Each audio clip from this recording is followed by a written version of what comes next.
Hayotingizda tashlagan birinchi chiqindingiz esingizdami? Yo'q. Inson o'zining 7 avlodini bilish kerak deyiladi.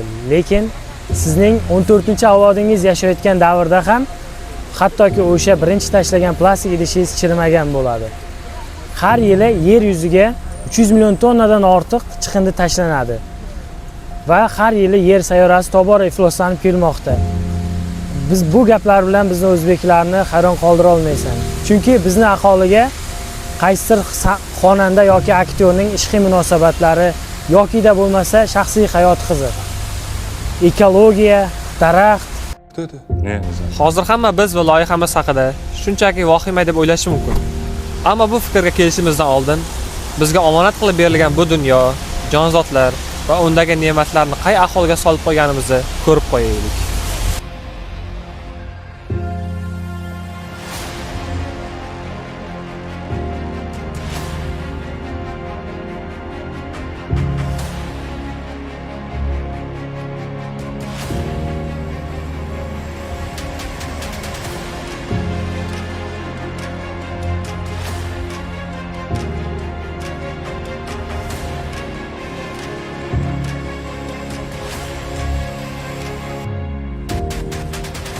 Ko'rib turganingizdek, bu hech qanaqa vahima emas.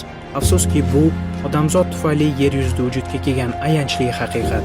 Yildan yilga rekord darajaga chiqayotgan o'rmon yong'inlari, plastik va boshqa chiqindi tufayli ifloslanib borayotgan suv, tuproq, havo, yo'qolib borayotgan flora va fauna, inson omili tufayli atmosferaga to'xtovsiz chiqayotgan parnik gazlari va oqibatda global iqlim o'zgarishi.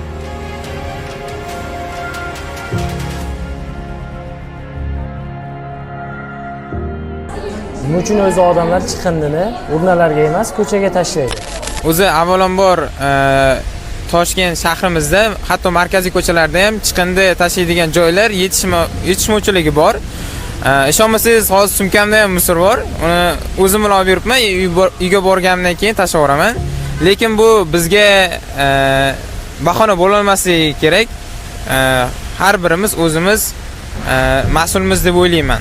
Axlat qutilari soni kamroq, hamma joydan topa olmaysiz. Balki shu bo'lishi mumkin. Misol uchun men o'zim yashayotgan mahallada ham musor to'kishga alohida chiqindi joyi sal uzoqroqda joylashgan. Mo'j balki odamlar shu narsaga eringan uchun boshqa joylarga tashib ketayotgan bo'lishi mumkin. Bu ham bir misollardan bittasi. O'zi aslida atrof muhit tozaligi kim mas'ul?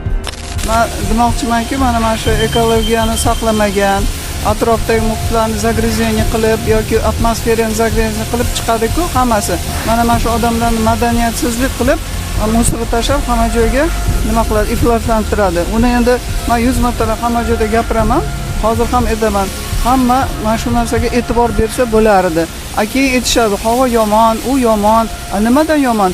O'zingdan bundoq xulosa qilgin, nimadan yomon kelib chiqyapti. Ne только там atrof muhitda musor nima tashlash, boshqa nimalar ham bor haligi. Qum tashiydi, nima qiladi, kakli aylantirib tuproq chiqadi, chang chiqadi. U qancha odamlarni o'ti yoqishadi. Bu ham yaxshi emas. Buni hammasi odamning nimasiga, sog'lig'iga zarar.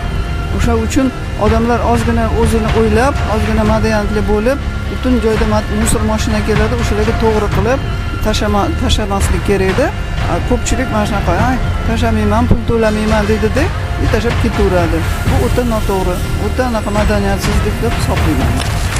Ko'chada chiqindi tashlaydigan insonlarga fikringiz qanday? Ну, не знаю, это зависит от воспитания человека. Есть люди, которые воспитаны, все держат адекватно и бросают на мусорный бак. А есть и люди, которые им вообще не интересна окружающая среда. Может, не знаю. Это зависит от воспитания, я думаю. O'zbekistonda axlat tashlash anaqasiga keladigan bo'lsak, unaqa rivojlanmagan, chunki odamlarni birinchi o'rinda o'zini odobiga, axloqiga bog'liqda. Bu har qayerga ham axlat tashlab ketirish kerak emas-da. O'zini joylariga musor baklaydi tashlash kerak deb o'ylayman men. Men o'zimning shaxsiy fikrim bu. Ko'pchilik bu muammoni O'zbekistonda emas, boshqa chet joylarda bo'lyapti o'ylash mumkin. Bu muammo lekin O'zbekistonga ham kirib keldi. Bu muammoni yechish uchun davlatdan emas, albatta o'zimizni o'zgartirishdan boshlashimiz kerak. Har bir chiqindi katta xavf bo'lishi mumkin. 18-asrdagi sanoat inqilobigacha yer yuzidagi 90% aholi qishloq xo'jaligi bilan shug'ullanib kun ko'rgan. Keyinchalik ro'y bergan industrial boom, zavod va fabrikalarning ketma-ket ochilishi, ulardagi jarayonlarni borgan sari avtomatlashib borishi albatta juda ham katta iqtisodiy o'sishga sabab bo'lgan.